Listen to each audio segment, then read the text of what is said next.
श्री शिवाय नमस्तभ्यम दोस्तों, जय श्री हरि विष्णु। भगवान आप सबकी मनोकामना पूरी करे, इसी कामना के साथ आज का वीडियो हम शुरू करते हैं। सबसे पहले तो आप सभी को आने वाली देवउठनी एकादशी की ढेर सारी शुभकामनाएं। 4 महीने की घोर निद्रा के बाद देवउठनी एकादशी के दिन भगवान श्री हरि विष्णु जागेंगे और सृष्टि का कार्यभार संभालेंगे और हमें ढेर सारा आशीर्वाद प्रदान करेंगे और इसी दिन के बाद से सभी मांगलिक कार्य जो हैं वो प्रारंभ हो जाएंगे। देवउठनी एकादशी के दिन कराया जाता है तुलसी विवाह। तुलसी विवाह करना बहुत ही सौभाग्य की बात होती है। हर दंपत्ति को तुलसी विवाह अवश्य कराना चाहिए। ऐसा करने से दाम्पत्य जीवन और भी सुखमय होता है और भी मजबूत होता है। तो दोस्तों, आज आपको इस वीडियो में तुलसी विवाह की संपूर्ण व सरलतम पूजा विधि बताऊंगी। बिना किसी पंडित पुरोहित को बुला करके आप घर पर स्वयं से ही खुद से ही कैसे तुलसी विवाह संपन्न करा सकते हैं, आज आपको इस वीडियो में सब कुछ स्टेप बाय स्टेप मैं बताने वाली हूँ। तो आप अपने जीवन को और भी सुखमय बनाने के लिए देवउठनी एकादशी के दिन तुलसी विवाह अवश्य करें। तो चलिए शुरू करते हैं वीडियो। जिस स्थान पर हमें तुलसी विवाह संपन्न कराना है, पूजा करनी है, उस स्थान को अच्छी तरह से साफ स्वच्छ कर लेंगे। तो यहाँ पर मैंने झाड़ू और पोछा इस तरह से लगा लिया है।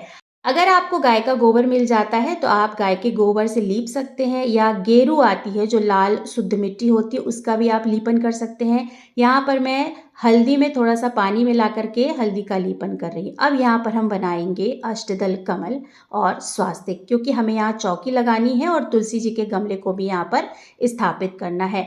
तो आपको अगर रंगोली बनानी है तो आप रंगोली भी बना सकते हैं। इस तरह से हमारे यहाँ आटे का जो है वो इस तरह से अष्टदल कमल या चौक या स्वास्तिक बनाया जाता है। तो अगर आप चौक बनाना चाहते हैं तो चौक भी आप पूर सकते हैं।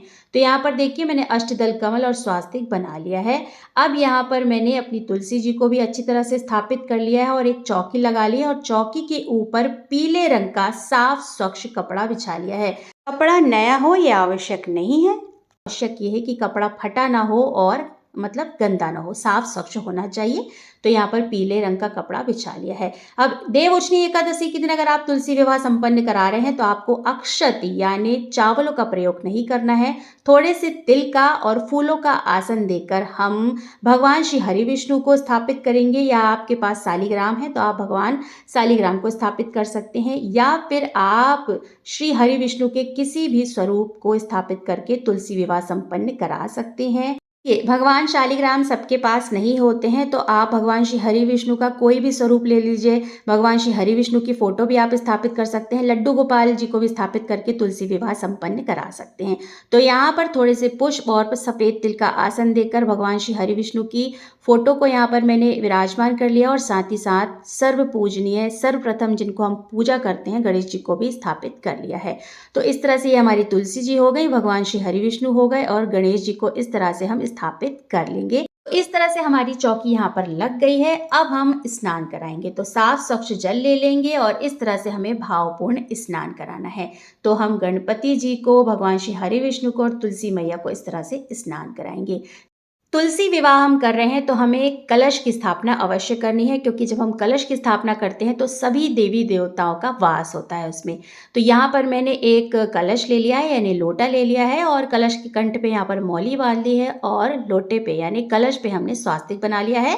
थोड़ा सा गंगा जल डाल करके साफ स्वच्छ जल भरेंगे और हल्दी की गांठ, खड़ी सुपारी, एक का सिक्का, रोली, चंदन, फूल और हमें अक्षत नहीं डालने हैं, सफ़ेद तिल हम डालेंगे। ठीक है, तो इस तरह से यहाँ पर हम कलश तैयार कर लेंगे। तो यहाँ मैं दीप कलश की स्थापना कर रही हूँ, आप चाहे तो कलश के ऊपर श्रीफल भी रख सकते हैं। तो यहाँ पर पंचपल्लव लगा लेंगे। तो आम की पत्तियाँ अगर आपको नहीं मिलती हैं तो अशोक की पत्तियाँ भी आप रख सकते हैं। देखिए अब हमारा जो है कलश है अच्छी तरह से तैयार हो गया है।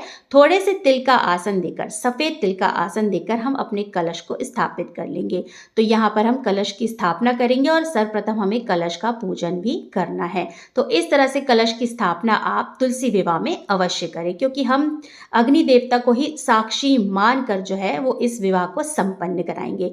दीप प्रज्वलित करने के बाद सीधे हाथ में थोड़ी सी सफेद तिल लेना है और पुष्प लेना है और हमें विवाह का संकल्प लेना है। भगवान श्री हरि विष्णु से और माता तुलसी से प्रार्थना करनी है, हमारी पूजा स्वीकार कीजिए और विवाह में अगर किसी भी प्रकार की कोई त्रुटि हो तो उसे क्षमा कीजिए। और जो भी आपने तिल या पुष्प लिए थे हम तुलसी जी के गमले में इस तरह से वहीं पर रख देंगे। सर्वप्रथम हमें गणेश जी का पूजन करना है, तो हम गणेश जी को चंदन लगाएंगे, पुष्प अर्पित करेंगे और वस्त्र के रूप में कलावा अर्पित करेंगे।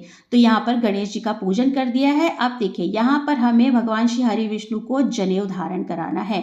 अगर आपके पास पीला जनेऊ नहीं है, मेरे पास था, अगर आपके पास नहीं है तो आप सफ़ेद जनेऊ में ही हल्दी को थोड़ा सा गीला करके और सफ़ेद जनेऊ में लगा करके जनेऊ धारण करा सकते हैं।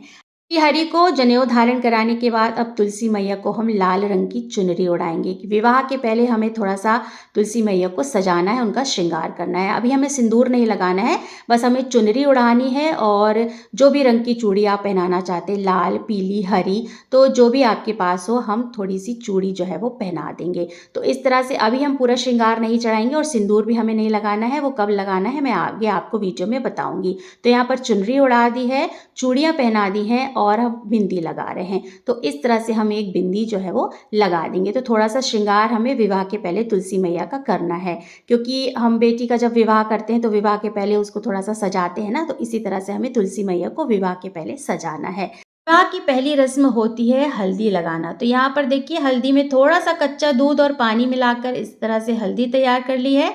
अब हम श्री हरि को पहले हल्दी लगाएंगे 5 या 7 बार, जितनी बार आप लगाना चाहते हैं लगा सकते हैं। 5 की संख्या में लगा सकते हैं, 7 की संख्या में लगाएंगे। तो देखिए यहाँ पर श्री हरि को हम पहले हल्दी लगाएंगे और वही हल्दी हम तुलसी मैया को लगा देंगे। तो इस तरह से जो पहली रस्म होती है विवाह की वो हल्दी लगाना होती है। तो इस तरह से हम भगवान श्री हरि विष्णु को हल्दी लगाएंगे और अपनी तुलसी मैया को हम हल्दी लगाएंगे। बहुत ही सौभाग्य की बात होती है दोस्तों तुलसी विवाह संपन्न कराना। साथ ही साथ हम दीप का भी जो है वो पूजन कर लेंगे और फोटो में जितने भी देवी देवता बने हुए हैं उनका भी पूजन कर लेंगे। यहाँ पर हम आलता लगाएंगे। तो दूसरी रस्म होती है आलता लगाना। देखिए मेहंदी यहाँ पर मैंने नहीं लगाई है, आगे आपको कभी वीडियो में बताऊंगी कि मैंने मेहंदी क्यों नहीं लगाई है। तो जो आप बॉटल जो है वो प्रयोग की हुई बॉटल ना खोलें, आलता की नई बॉटल होनी चाहिए, ठीक है दोस्तों।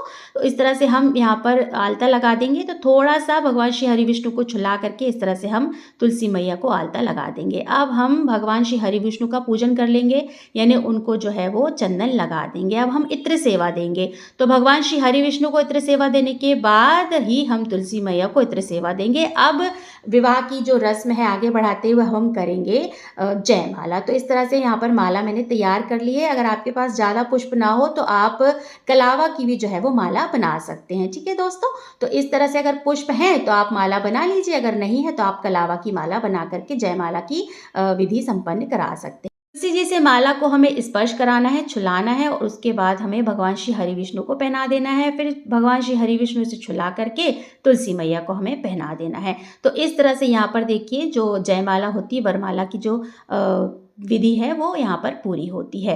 अब हम करेंगे गठबंधन। देखिए गठबंधन कैसे करना है ये विधि भी हम जान लेते हैं। एक छोटी सी चुनरी लेना है, अगर आपके पास छोटी सी चुनरी नहीं है तो आप कलावा से भी जो है वो गठबंधन कर सकते हैं। यहाँ पर छोटी सी चुनरी ली है और उस चुनरी पे हम रख लेंगे एक हल्दी की गांठ, सिक्का, थोड़े से पुष्प और तिल। इस तरह से हमें गठबंधन करना होता है, क्योंकि हम विवाह कर रहे हैं तो हमें सारी विधि जो है वो विधि पूर्वक करनी पड़ेगी। और यहाँ पर देखिए मैंने यहाँ पर थोड़ा सा कलावा ले लिया है। अब इस तरह से थोड़े से कलावे को चुनरी में बांध करके हम कर देंगे भगवान श्री हरि विष्णु का और तुलसी मैया का गठबंधन। जो चुनरी वाला भाग होगा वो हम माता तुलसी को पहनाएंगे और कलावे वाला भाग जो होगा वो हम भगवान श्री हरि विष्णु की फोटो के पास रख देंगे। ये हो गया हमारा गठबंधन। गठबंधन की जो भी रस्म है आप इस तरह से कर सकते हैं। देखिए अकेले पूजा कैसे करना है ना, मैंने बहुत ही आसान विधि आपको यहाँ पर बताई है। तो देखिए इस प्रकार से हमने गठबंधन कर लिया है। अब आती है रस्म सिंदूर दान की। तो सिंदूर दान के लिए आप कोई भी नॉर्मल सिक्का ले सकते हैं, चांदी का सिक्का हो तो चांदी का भी ले सकते हैं, सोने या चांदी की अंगूठी भी आप ले सकते हैं। जैसी भी व्यवस्था हो, जो भी आपके पास सिक्का हो, आप उससे सिंदूर दान करा सकते हैं। भगवान श्री हरि विष्णु को स्पर्श कराते हुए माता तुलसी को हमें 3 बार सिंदूर दान कराना है, यानी सिंदूर लगाना है। 3 बार ही हमें सिंदूर लगाना है, इस बात का आपको विशेष ध्यान रखना है। अब देखिए यहाँ पर हमने सिंदूर दान कर दिया है। अब हम माता तुलसी को जितनी भी श्रृंगार का सामान आपने निकाला है वो हम चढ़ा देंगे। चूड़ी, बिंदी, सिंदूर, आलता, जितना भी आपको चढ़ाना है आप अपने सामर्थ्य के हिसाब से, अपनी स्वेच्छा के हिसाब से चढ़ा सकते हैं। माता तुलसी को स्पर्श कराते हुए वहीं हम चौकी के पास रख देंगे।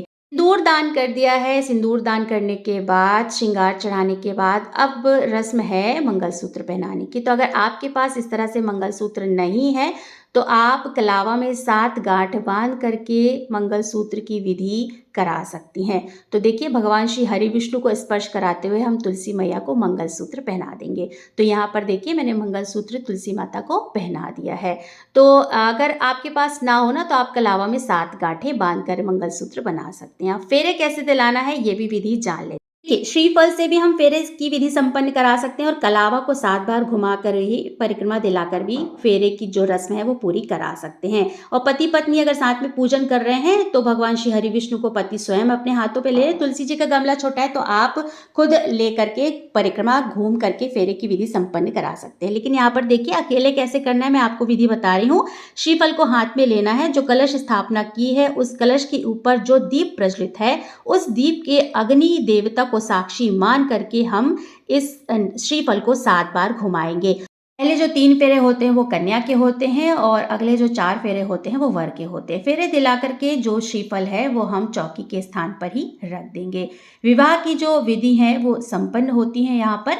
अब हम यहाँ पर सभी को भोग अर्पित करेंगे। तो सर्वप्रथम हम गणेश जी को भोग लगाएंगे और गणेश जी के भोग में हमें तुलसी का पत्ता नहीं रखना है। भगवान श्री हरि विष्णु के भोग में हमें तुलसी का पत्ता रखना है। इस तरह से तुलसी माता को स्पर्श कराते हुए हम भगवान श्री हरि विष्णु को भी यहाँ पर भोग अर्पित कर देंगे। अब देखिए जो भी फल हैं आपके पास, जो भी ऋतु फल हैं वो आप अर्पित कर सकते हैं। यहाँ पर देखिए सिंघाड़ा बहुत ही विशेष महत्व रखता है। आज के दिन हमारे यहाँ सिंघाड़ा जो है वो अवश्य चढ़ाया जाता है। तो अगर आपको मिल जाता है तो आप अवश्य चढ़ाएं।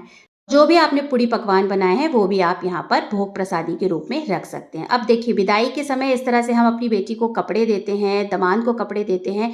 तो इस तरह से साड़ी, कुर्ते पजामे का कपड़ा, कुछ दक्षिणा, कुछ बर्तन वगैरह देते हैं ना, तो इस तरह से जो भी दान की सामग्री है हम यहीं पर स्पर्श कराते हुए रख देंगे। यहाँ पर देखिए बर्तन लिए हैं, बर्तन को खाली नहीं दिया जाता है। तो यहाँ पर मिठाई का डिब्बा, जितना भी आपका सामर्थ्य है, जितनी भी स्वेच्छा के अनुसार आप कार्य कर सकते हैं, स्पर्श कराते हुए सभी सामग्री को यहीं चौकी के पास रख देंगे। देखिए दान का सभी जो सामान है मैंने यहाँ पर स्पर्श कराते हुए यहीं चौकी के पास रख दिया है। दान किसको करना है, कैसे करना है, कब करना है, इसको अगले वीडियो में आपको डिटेल से बता दूंगी दोस्तों, नहीं तो ये वीडियो जो है वो बहुत लंबी हो जाती। अब हम सीधे हाथ में थोड़े से पुष्प लेकर के और सफ़ेद तिल लेकर सुन लेंगे कथा। कथा आपको अवश्य सुननी है।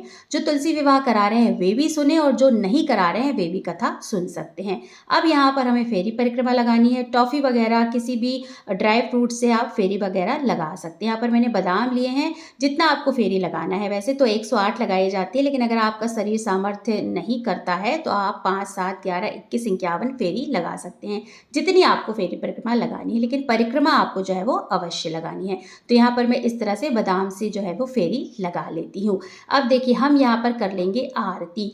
तो सर्वप्रथम हमें गणेश जी की आरती करना है, फिर भगवान श्री हरि विष्णु की आरती करना है, फिर हमें प्रेम पूर्वक माता तुलसी की आरती करना है। तो यहाँ पर ओम की आकृति बना करके हम आरती कर लेंगे। अब यहाँ आरती हमारी हो गई है। अब हमने भोग प्रसादी सब कुछ चढ़ा दिया। अब हम साफ स्वच्छ एक पात्र में जल लेंगे, उसमें एक तुलसी का पत्ता डालेंगे और चौकी पर हम जल रख देंगे। सीधे हाथ में साफ स्वच्छ जल लेकर के हम चौकी पे 3 बार वार देंगे, यानी मिनस देंगे। तो इस तरह से हमें वारना है और प्रणाम करते हुए भगवान श्री हरि विष्णु से प्रार्थना करनी है कि हे भगवान श्री हरि विष्णु, हे माता तुलसी, मैंने आपका विवाह अपने सामर्थ्य के हिसाब से अपनी स्वेच्छा अनुसार संपन्न कराया है। इस पूजा को स्वीकार कीजिए। हे भगवान हरि विष्णु, हे माता तुलसी, अगर इस विवाह में, अगर इस पूजा विधि में किसी भी प्रकार की कोई कमी बेसी हो या त्रुटि हो गई हो तो उसे हमें क्षमा कीजिए। हमारा दाम्पत्य जीवन बहुत सुखमय हो,